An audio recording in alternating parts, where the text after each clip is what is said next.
Well, good evening, everybody. Welcome to episode 16 of Knitting on the Fly. I don't know what I'm going to call it yet, so I guess you'll find out in the title. It is Monday, Memorial Day. Happy Memorial Day. Thank you to all our soldiers, past and current and future, and to all the families that are involved. Thank you. I know the families struggle just as much as the soldiers do. They have their own struggles, let me put it that way. So, I thank you all for the service you do. I've got many family members who are in the military, so it's near and dear to my heart, and I thank you all for your service, so thank you. It is Monday night. It is late on a Monday night. What time is it? 9:20. Oh boy. So, we are going to talk about the trip. It will probably be a homecoming title. My airplane is home. I'm going to put a link right under the video on the blog with the Facebook folder of all the pictures from the trip. I'm also working on a little montage of video and, I've got a video, I'll link that too, of the final arrival into Rockland. So, let's get started. Last week I did a teaser reveal that I got a new job, which is fantastic. I'm still very excited about that. I gave my 2 weeks notice at Cape Air. Cape Air's been very good to me. They're a great company. I'm really hoping to stay part-time with them because they're a good company. I'm not leaving because I hate the company. I'm leaving because it's the next step in my career. So, yeah. So I gave my notice. I received a very nice email back, and we're going to discuss part-time status sometime this week. It was so busy for Cape Air this weekend that even all the management pilots were flying. The director of SOC, our chief pilots, usually those guys fly the desks these days, but they were even out flying people. So, very busy. That says good things about Cape Air. So, last Thursday, let's start with last Thursday. Last Thursday, I got fogged out of Rockland, so I ended up in Augusta.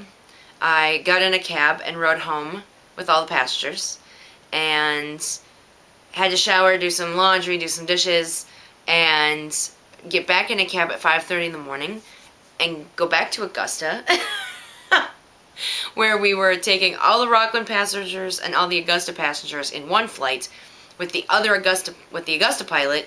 She flew the flight because I was having flight time issues, which is a whole nother story, and we went to Boston. So Augusta was fogged in, so we waited probably about 2 hours. Augusta unfogged, and we took off to Boston. I was about 45 minutes late. I was also trying to leave after those flights on the 11:10 flight out of Rockland to go get the airplane. So, we quick turns out of Boston. They did a fantastic job. I got to Rockland, which was clearing up beautifully. Got the people. We took off right back off. Spencer flew. I was riding in the back. We took out right back off for Boston. I went over to check United. Flights are all oversold. I'm trying to get to either Detroit or Chicago to get to Fort Wayne, which is south of Kendallville. So, I'm trying to get through Detroit because it has the most options to go to Fort Wayne. The 1225 was delayed for mechanical till 3:30. So the 217 filled up with all the people on that flight that didn't know if that flight was going to go. Then we went to, then that 3:30 flight looked okay because people had bailed off of it, but they still weren't sure if it was going to go. So I went to the arrivals board and I said, okay, who's going where next? So Indianapolis. I'm like, okay. Called a friend of mine, Evan, and I texted him, I said, can you find me a rental car? So, because he works for Budget. So he found a rental car for $178 from Indianapolis to Fort Wayne. Okay, fine. Not paying for a ticket, so there's going to be expenditures. I know that. Suck it up. It's Memorial Day Friday. Hello. I forget. We forget these things in aviation because we all work on the holidays. Okay, 98% of the people work on the holidays. So I get on the Indianapolis flight. The crew's very nice. They're very cool. We get to Indy. Now I got to get to Fort Wayne. So I go down to the rental cars, and there's all these little kiosks all lined up on the edge. And I'm like, there's shuttles to like Bloomington, Chicago. So I stopped at one that wasn't busy, and I said, are there any shuttles to Fort Wayne? And she said, oh yeah, Hoosier Shuttle does one. I said, well, do they have a kiosk? She said, no, I got their phone number. So the woman gives me her phone number. I call, and she says, it was 6 o'clock, by the way. She goes, oh, yeah, there's a shuttle leaving the airport like 10 minutes. I was like, no, really? She said, yeah. I said, how much is it? She goes, $35. I said, oh, my God. And she goes, well, it's not that bad. I said, no, oh, my God, it's cheap. So I got hooked up with a shuttle that was leaving in 10 or 15. I think it ended up being 15 because we were waiting for a passenger that was delayed in. $35. It was a 15-passenger van. There was 3 people on it. I sat my butt all the way in the back row because I didn't know if we had to pick more people up. I just spread out. I knit on my La Vie de Bois. I played on my iPad. I flight planned. I checked weather.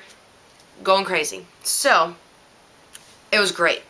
So, then I started calling taxi cabs to get to Kendallville. So, I called the first couple at $75, $80, which I was kind of expecting. And then I called the third guy. I'll have $40. I'm like, really? I said, that's like half of what the other cabs cost. He goes, that's why I'm going to get your business. Fair enough. So, I tell him where to pick me up. They said maybe 8:45. He said, okay. We got there at 8:40, and the cab was there waiting for me. Threw my stuff in the back. I said, I haven't eaten all day. Can I talk you into going through a drive-thru? And he looks at me and he goes, if you buy me dinner. I said, Roger. So, I bought him, I don't know what he ended up having, some kind of roast beef sandwich. We went to Arby's. So, got a roast beef sandwich and some french fries, which was really good. I really hadn't eaten all day, so it was very nice. And then, I got to the hotel, and I checked in, got a Best Western, same place me and Jeremy stayed when we were out there, for $70 a night. Awesome. And then, I was talking to Amanda, who, I need to write letters to all these people, by the way. So, I talked to Amanda, and she said, oh, I'm off at 11. I said, well, who's the night person? She goes, well, her name's Stephanie. I said, how is she? Is she really nice? And she goes, well, it depends. Like, night shift's kind of tough, so some nights she's tired, and sometimes she's really nice. Just, it depends. I get it. Night shift's tough. I know that feeling. So, she said, why? I said, well, ultimately I need to get to the Kendallville airport because that's where my plane is stuck, but there's no cabs, and I don't have a rental car. So I was thinking maybe on her way home from work tomorrow she could drop me off. It's not too far from here. And she goes, well, I'm actually coming back at 7. Why don't I just pick you up at 6:30 and I'll take you to the airport? Cha-ching! I love traveling like this. There is a lot of uncertainty, and you could really get burnt. But I was in the Midwest. People are awesome in the Midwest. Awesome. So I got a shuttle. I got a cheap cab. He stopped and got me food. And now I've got a ride to the airport by the awesome lady working at Best Western. Woo! So I went upstairs, did a whole bunch of flight planning. The ceilings were going to be tough. I can't go in the clouds with this plane because it doesn't have enough equipment. That I'm hoping to have remedied in the next year or so. Hopefully even sooner than that. So, I finally got some sleep. I didn't get very much sleep. I mean, I got sleep, but yeah, I like a good solid 9 hours if I can get it. Doesn't mean I'll sleep all of it, but I like to lay in bed that long.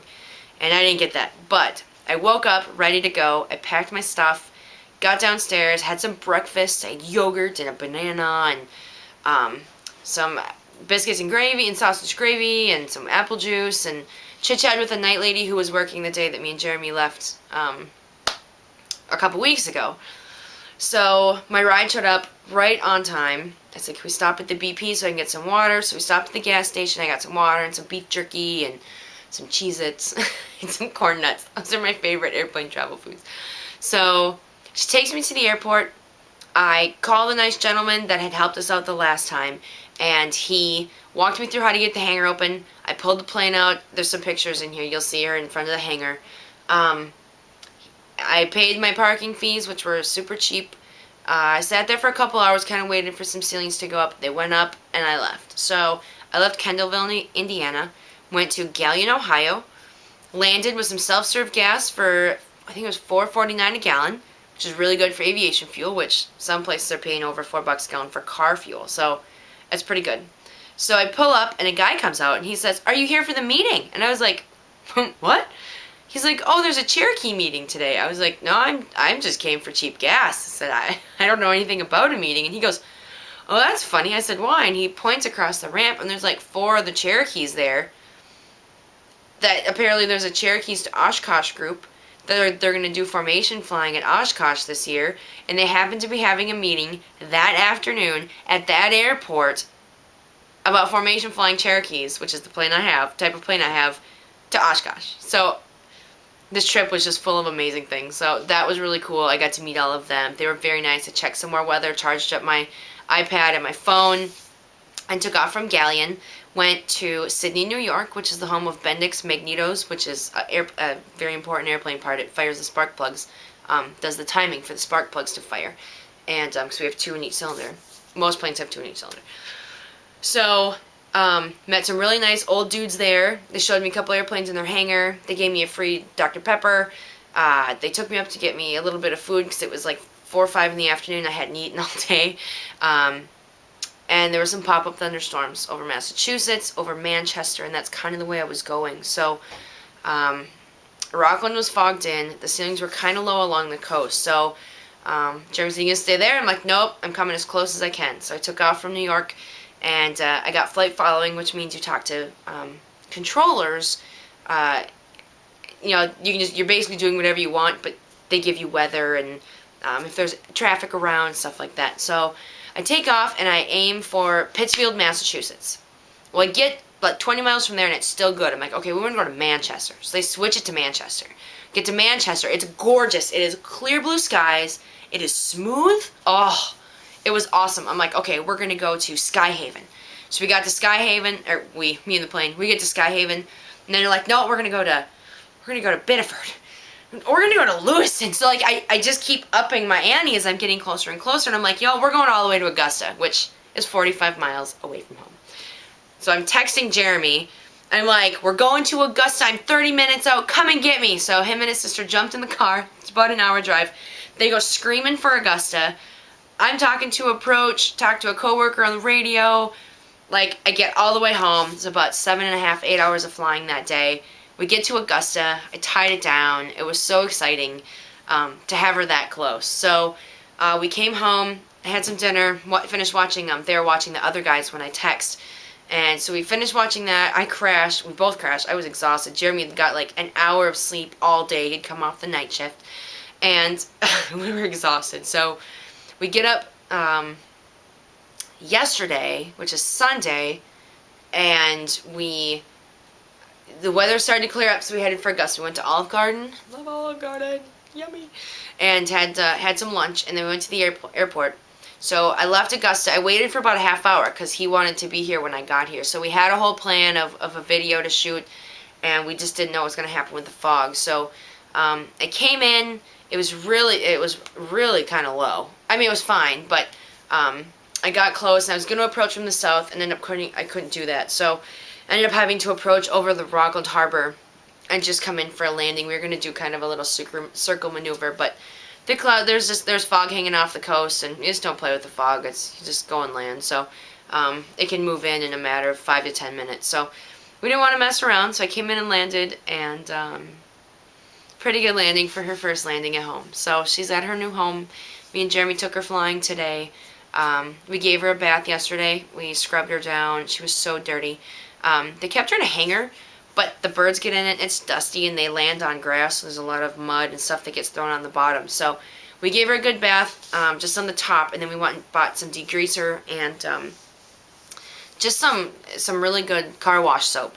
And I laid underneath the plane with my scrub brush, man, and just scrubbed the whole thing down today, and she looks beautiful. There's parts that I actually thought were black, and it was just grease built up over the years. So she already looks like a totally different airplane. So it was a great jet-setting adventure. Yeah, it was just, everything was fantastic. She runs very well.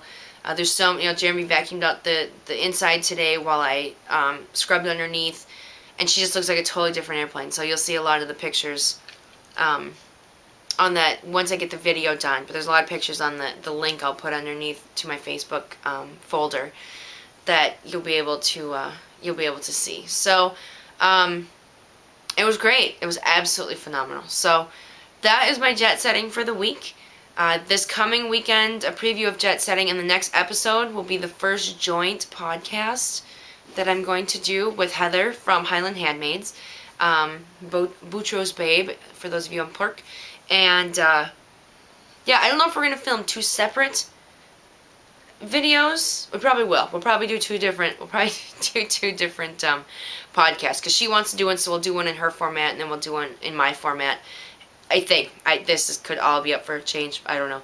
And but this weekend's Fiber Frolic in Windsor, Maine, and 9 to 5, I believe it is. You can just look up Fiber Frolic, and it'll bring you to the website. But I'm helping out in her booth. I've got an enabler.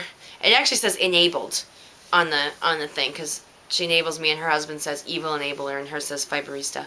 But I will be enabling myself, all the people from her booth this weekend. So I'm very excited about that. I didn't do much knitting. I knit on the Livre de Bois.